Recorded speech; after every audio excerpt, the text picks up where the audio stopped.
Okay, good day. This is Dual Enrollment Pre-Calculus. I am Mr. McCulley. This is lesson number 14, solving logarithmic equations. Let's get right to it. Today we are going to solve simple exponential and logarithmic equations. We're going to solve some complicated exponential and logarithmic equations, and then we're going to also model some data and solve some problems.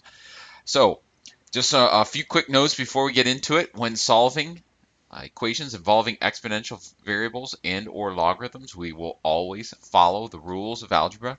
Number two, logarithms are on the same level in the order of operations as exponents. So we're not changing, please excuse my dear Aunt Sally, we're actually adding to it. And since remember, multiplication and division are on the same level because they're inverses, the same with addition and subtraction. Now with exponents and logarithms, they're on the same level, but we're not going to change the mnemonic device. And then finally, when we're solving for exponents that are variables, we're going to use this last property that we talked about yesterday, where if you have log base a of x, to the b power, we can bring that b down in front and make it a multiple of that. Now, that's really all of the new stuff. So all I have here is some examples. So let's hit some of these. Solving the following.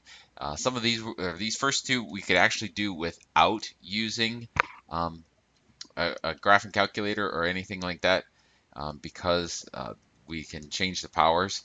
But I do want to do at least one of them both ways.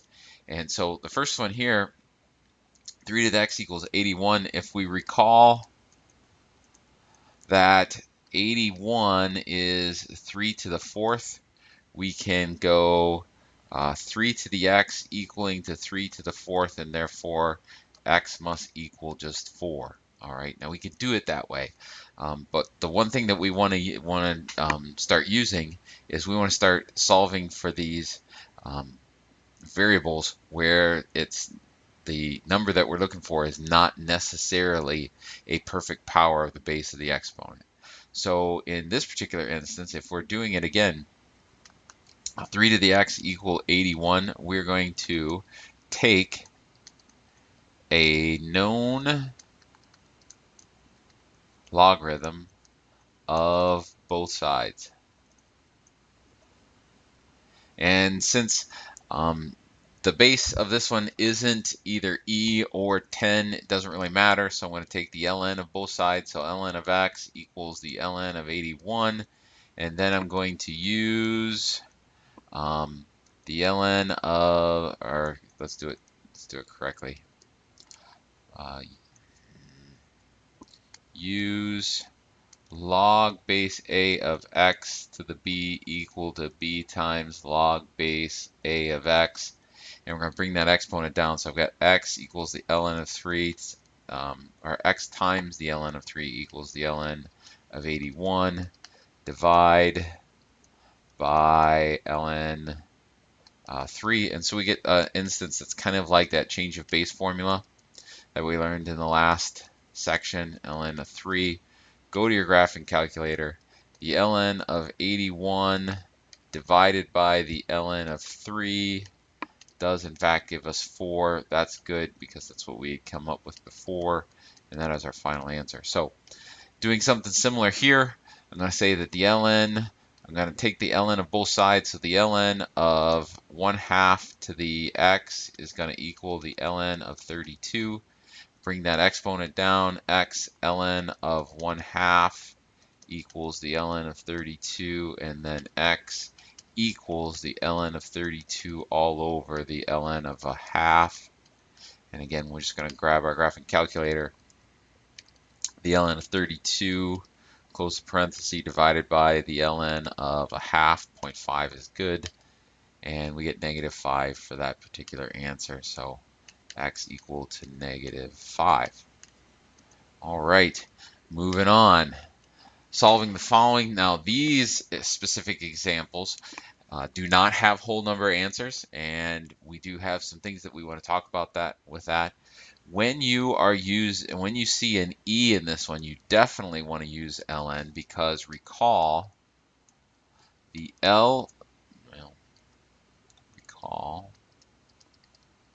the ln of e is just 1. And so when we get that multiplication there, it's going to make our life a lot easier. So just like we did in the previous one, we're going to take the ln, ln of both sides. And so I'll get the ln of e to the x equals the ln of 66. We'll bring that exponent down. We'll have x times the ln of e equaling to the ln of 66. And so since the ln of e is equal to 1, 1 times x, this essentially cancels out and gives us just x equal to the ln of 66.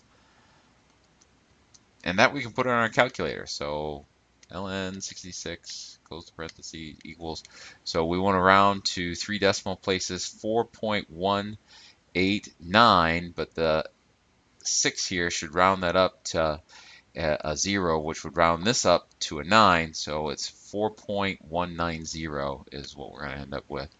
So 4.190 is our final answer here. Now, I put this one on here, and again, we're going to get an irrational answer, but I put this one on here because we're going to see this quite a bit, and I want to talk about some error management. And I see a lot of students who do this the first time.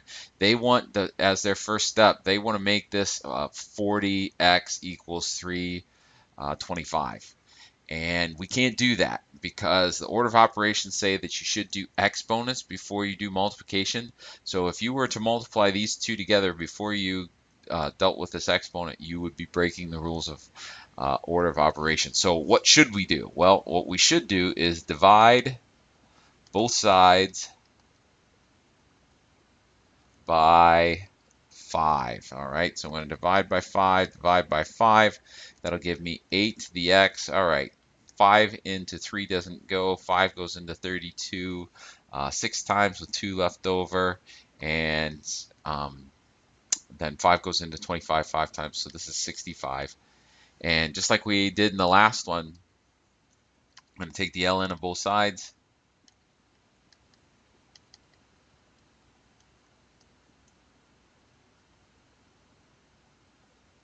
That'll give me the ln of a to the x equals the ln of 65. Bring the x down. And so x ln 8 equals the ln of 65. And finally, divide both sides by ln 8. And so we get x equals the ln of 65 over the ln of 8. And grab our graphic calculator. ln 65 divided by ln 8, and parenthesis, hit clear, 2.007. Now because of the 4, we don't have to round that, so 2.007 is going to be our final answer for this particular problem. Okay, moving on. Solve the following. So we have a difference here. So in this one, I'm going to say recall that log base a of x over y is equal to log base a of x minus log base a of y. And in the last one, we did some expanding and condensing. Our last lesson, we did expanding and condensing. So I'm going to suggest that we condense this first. So I'm going to say this is the ln of x over 2 equal to 0. And then I'm going to say let's convert to exponential form. And so this is log base e, so e to the 0 would equal x over 2, and remember e to the 0 is always 1. So I got 1 equals x over 2, and I'm running out of space, but we can do this one in our head. X clearly has to equal 2. And after I've done that, we go back up here and we go, well, duh, ln of 2 minus ln of 2 would equal 0. So there you go. All right, so we got log base. We want to know what base gives us this. So let's change this to exponential form.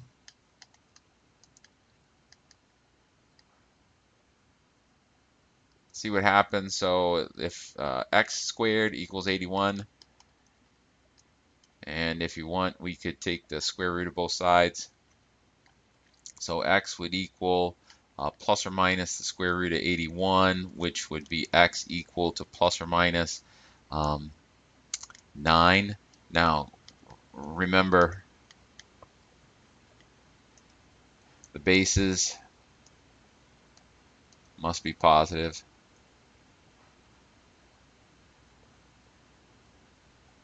And so we can just cancel out the negative and just make it x equals 9 and be done. All right, let's move on. Let's see if we can solve these two. Okay, so we have log base 9 of x plus 4 equals log base 9 of 2x. Well, recall, see, ALL, there we go. Recall that given log base a of x equal to log base a of y, then x equals y. Now, because I have the same base, and again, if this was log base 9 and this one was log base 8, I couldn't do that. But because I have the same base, the only way these two logarithms can be the same is if the expressions are the same. So we can just say that 4 plus x equals 2x. Subtract x from both sides, and I get 4 equaling to x. And since 4 does not make either of those into negative values, we can conclude that that is the correct answer and be done. And then let's see here. So again, recall. I'm just writing those recalls real bad. E-C-A-L-L. That one's a little bit better. That if I have log base a of x over y, I can rewrite that as log base a of x minus log base a of y. And so since I have that subtraction there, I'm going to rewrite this as the ln of x plus 1 over x minus 2 equal to the ln of x. And so I'm not going to write it, but again, I have just like this first one up above here, I have the ln of an expression equaling the ln of x. So the only way that that can be true is if these two expressions are equal. So x plus 1 equals to x minus 2, or over x minus 2 equaling to x. And so we want to solve this. And so the only way that I can think of doing that is I'm going to multiply both sides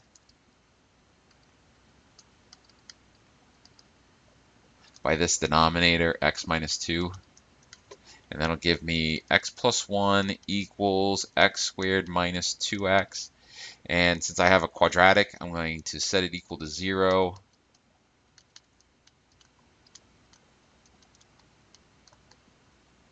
And either factor or use the quadratic formula. And so if I move these over, I'm subtracting. So I've got x squared minus 2x. I subtract, I subtract the x. That's going to give me a minus 3x. So minus 3x minus 1 equaling to 0. And I can tell you right now that's not going to factor. So I'm stuck using the quadratic formula. So x equals negative b, so 3 plus or minus the square root of negative 3 squared minus 4 times 1 times negative 1 all over, let's see here, 2 times 1, x equal to, let's see here, I got 3 plus or minus the square root, I got 9 plus 9 plus 4 is 13 all over 2, and 13 is actually bigger than 3.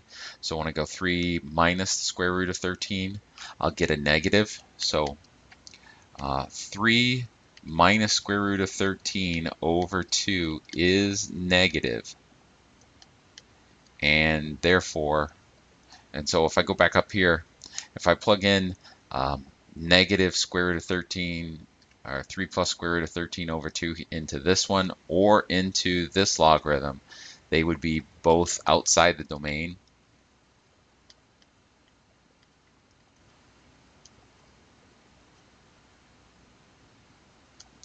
of log base a of x equal to y. Any logarithm, so it doesn't really matter what it is. And so we have to throw that one out. And so my final answer would just be 3 plus square root of 13 all over 2 as my final answer. And I'm finished. All right, that's all I got. So today's super fabu fun fact, Star Wars fun fact of the day is during the iconic swinging across the Death Star gorge scene, Mark Hamill and Carrie Fisher actually had to perform the swing across because it's their only stunt.